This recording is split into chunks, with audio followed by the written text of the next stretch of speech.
The history of kombucha begins in 221 BC in China, where brewers figured out how to ferment tea and make kombucha, or as they initially called it, the tea of immortality.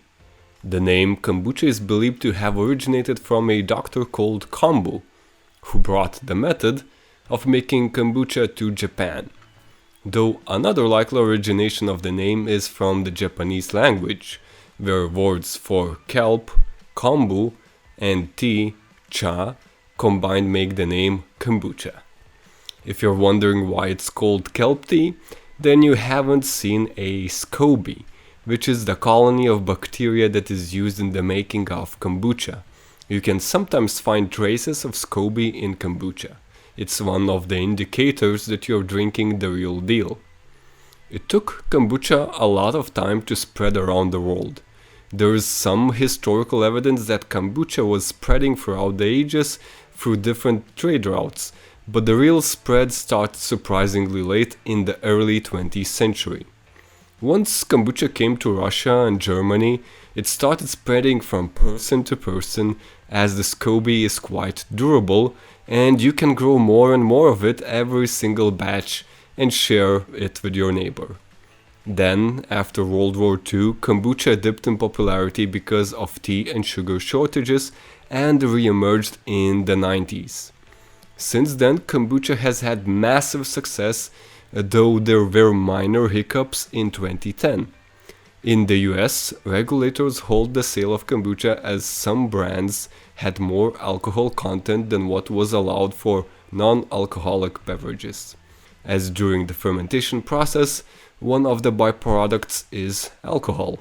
The regulation got sorted rather quickly, and now there is hard to find a grocery store without a bottle of kombucha. It's hard to say why something starts trending. I personally learned about kombucha from health junkies and tried it out because I wanted to heal my irritable bowel syndrome. After I tried my first bottle of kombucha, I couldn't believe how something so tasty could be good for you. But there was a problem. Kombucha is really expensive, so I decided to make it myself. If you want to learn how to do it yourself, I recommend watching this video by Pro Home Cooks. He has a step-by-step tutorial that you can follow, though to summarize it, firstly, you need to get a bottle of real kombucha to grow a SCOBY. Or if you have a friend who makes kombucha, get an already grown SCOBY and save a week or two of the process. Once you have a SCOBY, you are then ready to make kombucha. Make a jar of concentrated sugary tea, put the SCOBY in the tea after it cools, and leave the SCOBY to feast on the sugar for a week, and there you have it. I really encourage you to watch the video by Pro Home Cooks, but in general, these are the steps to make kombucha. I have made it myself, but I was running into problems. I was having trouble finding the time to take out the SCOBY when you are supposed to, and not 3 days later. I was living in a flat where the temperature wasn't stable, and the fermentation times would always differ. My kombucha sometimes turned out to be bitter, which I later found out was because of the tea that I used. So all I want to say here is that there are nuances to making kombucha, though if you like making food, it will be a breeze for you, and you can also let your creative side shine when brewing kombucha, as you can make all kinds of different second ferments with fruits and berries that you like.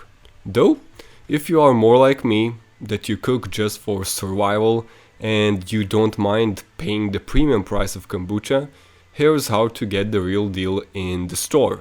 The food industry is notorious for messing with our food, and kombucha is no exception. Here are some pointers to not get screwed, as I was many times, even though I pretty much read every single label and reread them from time to time to make sure ingredients haven't changed. Read the label. Real kombucha only has these ingredients: water, tea, sugar, and the starting culture. If it's double fermented, will most likely have the juice of the fruit it was fermented with. A very common second ferment is a ginger and lemon combo. If it has anything else besides these ingredients, then it's most likely a garbage product not worth your money. I have seen a so-called kombucha in a grocery store with a list of at least 20 ingredients. Even Coke has fewer ingredients than some of these kombucha-like food experiments. Look for kombucha in the fridge. Just reading the label isn't enough. Ideally, it should say that it is unpasteurized, because if it is pasteurized, then there are no live bacteria in it. But from my experience, I wouldn't find this info on most bottles. So another way to know if kombucha is unpasteurized is that it will be placed in the fridge to slow down the fermentation. Because as kombucha ferments, it produces CO2 which can pop the bottle open and make a huge mess. If it is pasteurized, then there are no good bacteria left to keep the fermentation going, and thus it can be placed wherever in the grocery store. Now what if they place the same fake kombucha in the fridge just to trick you? Well, the ultimate test is to pop it open and it should be fizzing like crazy. The brand that I buy I open over the sink, as sometimes it is primed for a mini explosion and the kombucha starts pouring out. On the other hand, I have bought what I thought was premium kombucha because of the price, but when you open it, it's still like water, even though it has SCOBY floating around. Now, real kombucha is expensive to make. It makes problems at the store, you need to refrigerate it. I guess real kombucha would have never spread like it did. Though why do you want real kombucha? Well, two reasons. First, real kombucha is unpasteurized and there are live bacteria in it that provide a lot of health benefits.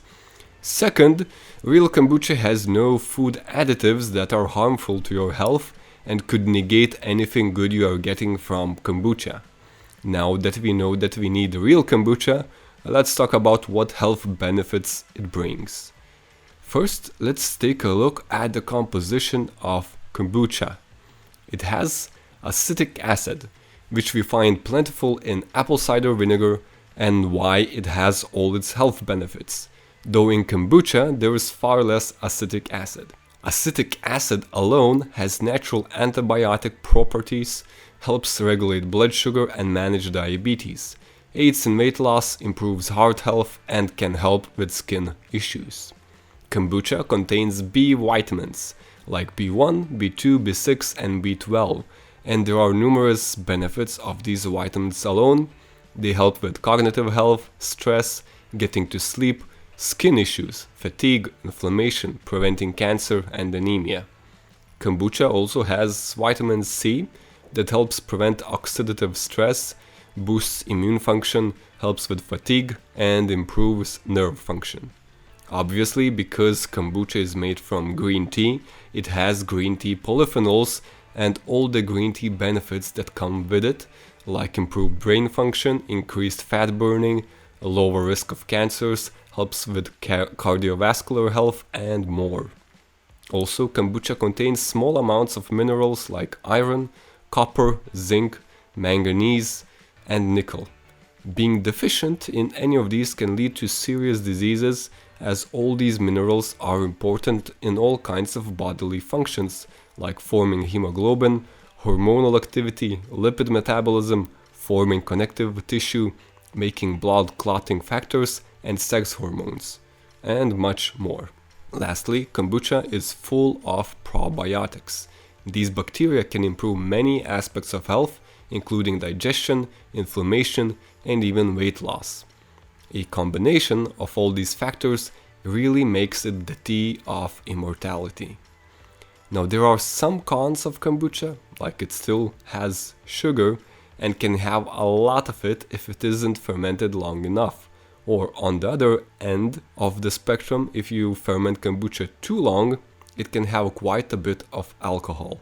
Overall, kombucha is a healthy beverage and my favorite fermented food.